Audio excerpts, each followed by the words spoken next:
Presiden Jokowi menyatakan bahwa kenaikan harga BBM adalah sebuah pilihan terakhir. Karena memang sebenarnya pada tahun 2021 harga BBM dunia itu sudah mengalami kenaikan. Dan APBN kita untuk tahun 2022 adalah senilai $63. Tetapi pada tahun ini minyak dunia melonjak melebihi $100. Bahkan apabila kita melihat pada bulan Juli sebenarnya harga BBM Brent itu mencapai lebih daripada 100. Nilainya mencapai $126.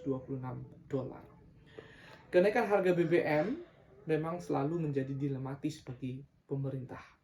Apakah kita akan menahan harga, menaikkan anggaran, atau apakah kita membebani masyarakat dengan kenaikan BBM tersebut?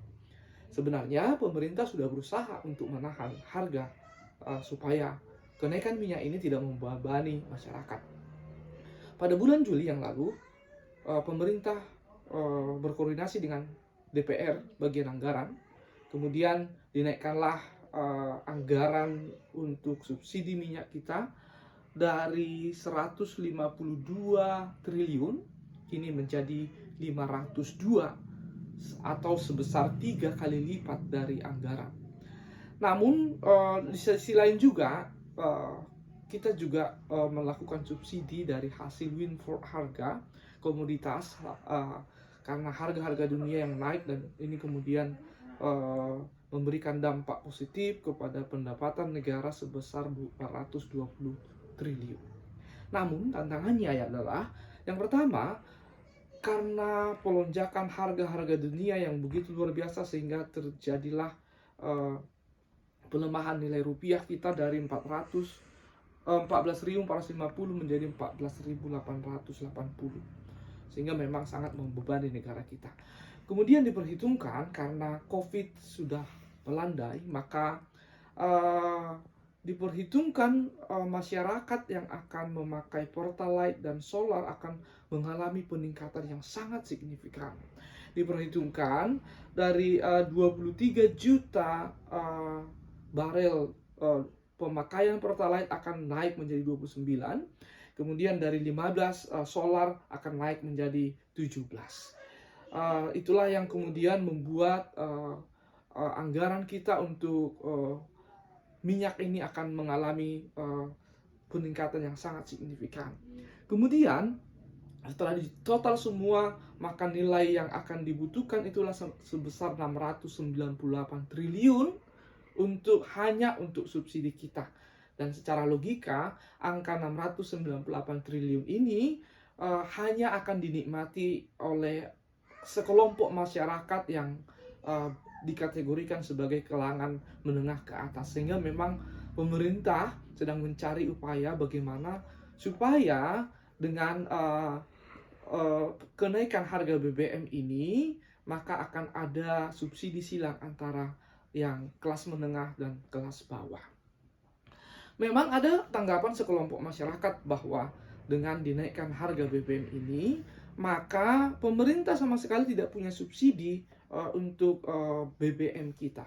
Dan inilah sesuatu yang sangat salah, karena pada bulan Oktober ini diperkirakan maka harga dari subsidi untuk BBM kita itu akan sudah habis.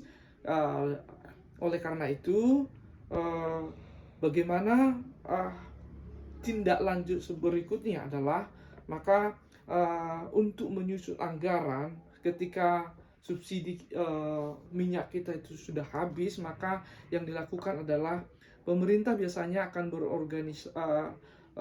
ketika volume dari subsidi itu habis, makanya seringkali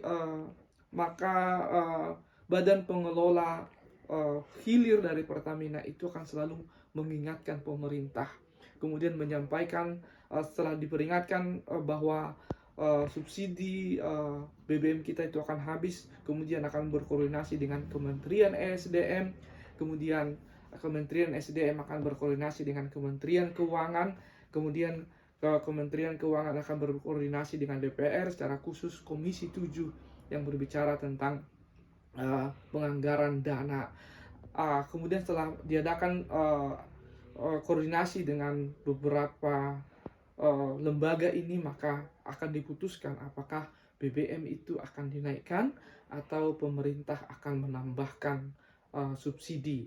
Dan perlu kita perhatikan, dengan penambahan subsidi itu akan mempengaruhi kepada APBD tahun berikutnya.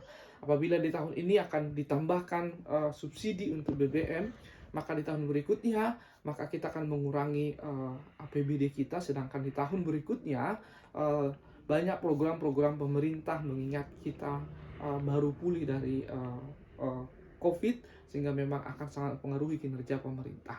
Dan bagaimana kita menganggarkan sebuah anggaran? Biasanya prediksi dari pemerintah itu kita akan bekerja sama dengan sebuah yayasan resesi global minyak, International Energy Agency, dan mereka akan mengadakan prediksi bagaimana keadaan minyak dunia, harga minyak dunia di tahun yang akan datang. Dan diperkirakan akan ada dua yang perlu dipertimbangkan. Yang pertama, resesi global di tahun yang akan datang akan membuat nilai beli untuk minyak itu akan semakin menurun, sehingga memang harga minyak diperkirakan akan terkoreksi. Tapi di sisi lain kita tidak bisa memprediksi bagaimana perang Rusia dan Ukraina ini, karena Rusia adalah salah satu penyumbang minyak terbesar, sehingga memang kalau perang ini masih berlanjut, maka di kemungkinan besar harga minyak dunia akan tetap berada pada level yang tinggi. Terima kasih.